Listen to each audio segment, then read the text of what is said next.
Bonjour, je suis le docteur Gilbert Boujaoudé, médecin sexologue chez Charles.co. Aujourd'hui, nous allons répondre à une question que beaucoup d'hommes sous traitement se posent.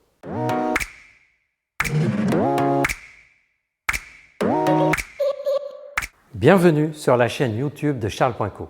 Si vous aimez nos vidéos sur la sexualité, abonnez-vous à notre chaîne YouTube et pensez à activer la cloche de notification pour ne rien louper. Nous sommes aussi sur Instagram, Charles.co, et vous pouvez bien sûr téléconsulter avec un médecin sexologue sur la plateforme Charles.co. Allez, on commence. Quels sont les risques ou les bénéfices de prendre des médicaments pour l'érection sur plusieurs années au long terme? Les hommes qui se retrouvent à prendre des médicaments de l'érection au long terme, que ce soit de façon occasionnelle répétée ou de façon régulière continue, voire de façon quotidienne, se posent naturellement la question: y a-t-il un danger à prendre les médicaments de l'érection au long cours? Ce sont des médicaments que nous connaissons maintenant depuis plus de 22 ans et on a dépassé les 200 millions d'hommes dans le monde qui ont déjà pris ce type de médicaments. Ça nous donne une base de données très importante et très significative pour effectuer une véritable analyse de l'utilisation au long terme des médicaments de l'érection. Les études menées sur les 10 dernières années nous montrent qu'il n'y a pas de risque associé à l'utilisation de ces médicaments.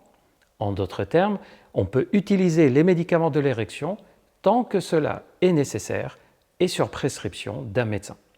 Bien sûr, il n'y a pas lieu de les utiliser si les troubles de l'érection se sont améliorés, mais tant que les troubles de l'érection sont présents de façon gênante, on peut utiliser les médicaments de l'érection à chaque fois que c'est nécessaire. Non seulement il n'y a pas de risque particulier au long cours, mais il y a de plus en plus d'études qui tendent à montrer que l'utilisation des médicaments à visée érectile est plutôt associée à quelque chose de positif sur le plan de la santé. C'est surprenant, non? En quoi cela peut être positif?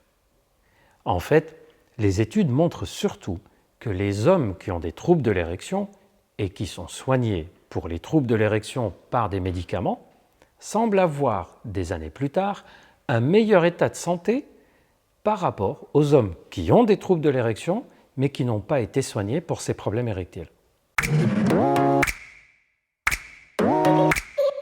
Il y a plusieurs hypothèses qui peuvent expliquer cela. Tout d'abord, on peut se demander s'il n'y a pas un effet bénéfique au long terme pour les médicaments de l'érection, puisque ce sont quand même des médicaments vasodilatateurs, c'est-à-dire des médicaments qui ouvrent légèrement les artères, ce qui pourrait avoir un effet protecteur contre les problèmes vasculaires, comme par exemple des artères qui se bouchent. Cette hypothèse n'est pas encore complètement confirmée de nos jours et les prochaines recherches dans les prochaines années devraient, à mon avis, permettre de l'affiner. Mais il y a d'autres hypothèses indirectes qui peuvent aussi expliquer que soigner les troubles de l'érection soit positif sur l'état général des hommes et en particulier le fait que lorsque les troubles de l'érection sont améliorés, on a en même temps une amélioration de l'état psychologique grâce à une vie sexuelle plus épanouie. Or, nous savons que plus l'état psychologique est meilleur et plus l'état de santé général sera meilleur. Il faut aussi dire que les hommes qui prennent les médicaments à visée érectile sont des hommes qui ont consulté et qui voient régulièrement le médecin, ne serait-ce que pour le renouvellement et vérifier qu'ils ont encore besoin de ce médicament. Et donc, un examen médical, parfois des analyses médicales sont faites, des discussions avec le médecin. Et tout ceci permet de dépister des petits problèmes de santé qui seraient alors passés complètement inaperçus s'ils n'avaient pas consulté. Enfin, les hommes qui soignent leurs troubles de l'érection, s'ils le font, c'est qu'ils sont intéressés à continuer à avoir une vie sexuelle régulière et à continuer à avoir des plaisirs dans leur vie, à continuer à s'occuper d'eux-mêmes. Et naturellement, cet état d'esprit de prendre soin de soi-même est favorable à un meilleur état de santé général au long terme. En tout cas, ce qu'il faut retenir, c'est qu'il n'y a pas de délai à partir duquel il faut interrompre les médicaments à visée érectile. Et on peut donc les utiliser tant que cela est nécessaire. D'ailleurs, dans quelle situation c'est nécessaire de les prendre au long cours? Il y a deux types de situations où les médicaments seront pris de façon prolongée.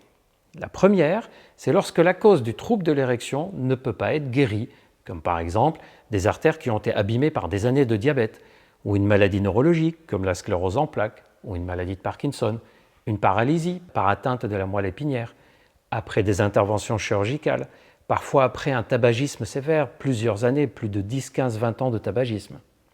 Donc, lorsque la cause du problème de l'érection est présente de façon permanente ou définitive, il est logique d'imaginer que le traitement à visée érectile sera aussi pour du long terme. Deuxième situation, c'est chez certains hommes qui utilisent au long terme les médicaments de l'érection alors qu'ils n'ont pas une cause définitive, mais plutôt psychologique. Par exemple, les hommes qui ont des difficultés de l'érection qui survient essentiellement lors du début d'une rencontre.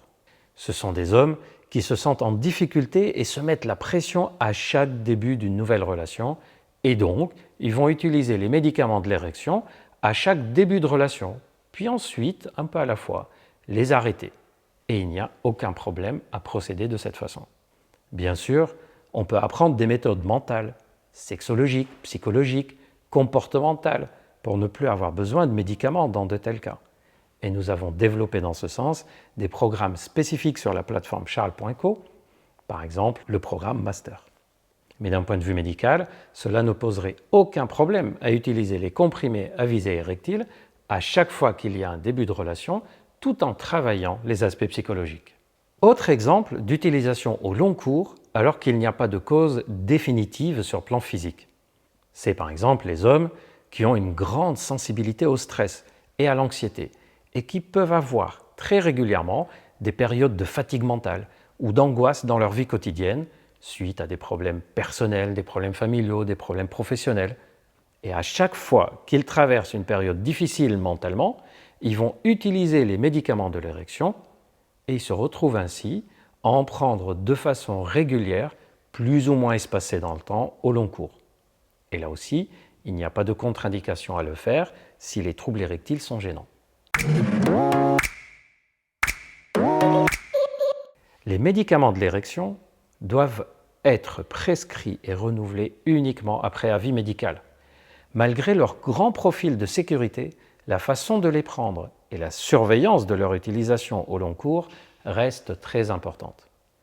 En effet, vous pouvez très bien utiliser les médicaments de l'érection pendant plusieurs années et présenter de façon transitoire ou définitive une contre-indication qui apparaît au cours de votre vie. C'est la raison pour laquelle vous m'entendez souvent dire que les médicaments de l'érection sont des médicaments sans danger majeur au long cours, mais à condition que ça soit prescrit et utilisé selon les règles médicales et à condition qu'il y ait un suivi et une surveillance régulière tout au long de l'utilisation. Ah oui, une dernière chose, n'oubliez pas de vous abonner et d'activer la cloche de notification pour ne louper aucune de nos prochaines vidéos. Et aussi de nous suivre sur l'Instagram @charles.co pour toujours plus d'astuces et de conseils sexo et de prendre rendez-vous avec l'un des médecins sexologues de la plateforme si vous en avez besoin. À très bientôt, prenez soin de vous.